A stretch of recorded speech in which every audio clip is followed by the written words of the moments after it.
বাকিটা দান করে দেন। বহু মানুষ রমজান মাসে ইফতার করবে, ইফতার করে আল্লাহর কাছে বদদোয়া করবে, দেখে নিয়ে বলবো যে আল্লাহ আমি ইফতার করার খাবারটুকু পাচ্ছি না। পুরো বিশ্বের ইকোনমিক অবস্থা কিন্তু সুবিধার না। আস্তে আস্তে আমাদের এগুলো বুঝতে হবে। আল্লাহ আমাদেরকে শুধু কোরআন তেলাওয়াত করলেই তো হবে না, এগুলো অর্থ তো বুঝতে হবে। কোরআন হাদিস দিয়ে বিশ্বটাকে তো ডিল করতে হবে, হবে কি না? আল্লাহ তৌফিক এনায়েত করুন। অপচয় না করি। আর রমজান মাস আসার আগেই আল্লাহর ওয়াস্তে সবার ঘরে ঘরে কোরআন এবং কোরআনের তাফসির কেনা চাই। এই রমজান মাস আমরা কোরআন পড়ে শেষ করে দেবো ইনশাআল্লাহ। রমজান মাসের সবচেয়ে ইম্পর্টেন্ট জিনিসটা কি বলেন তো? কোরআন নাজিল হওয়া। শাহরুর রমাদানাল্লাযী উনজিলা ফীহিল কুরআন। রমজান সেই মাস যে মাসে কি নাজিল হয়েছে? কোরআন। অতএব সবচেয়ে ইম্পর্টেন্ট পার্ট রমজানের কোরআন।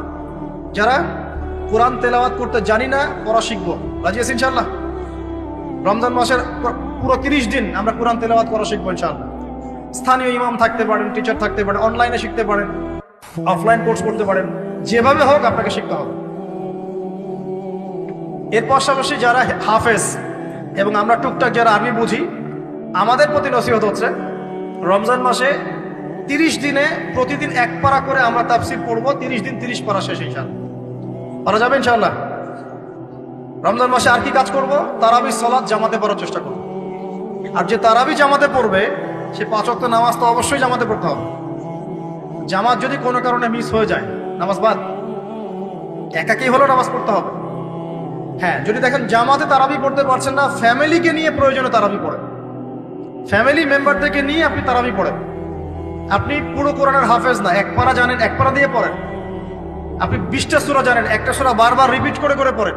নামাজটাকে ধীর স্থির ভাবে লম্বা করেন।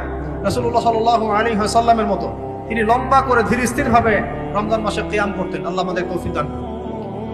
আর যাকাত যাদের ফরজ হয়েছে রমজান মাসে অবশ্যই যাকাতগুলো দিয়ে দিব ইনশাআল্লাহ। যাকাত নিয়ে ডিফারেন্ট লেকচার আসবে ইনশাআল্লাহ, অনলি যাকাতের উপরে। যাকাত নাই, ইসলামিক অর্থনীতির ভিত্তি থাকবে না।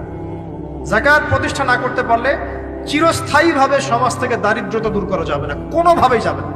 আপনি অ্যাডাম স্মিথের বই সমাজে কায়েম করে ছেড়ে দেন, তারপরেও দেখবেন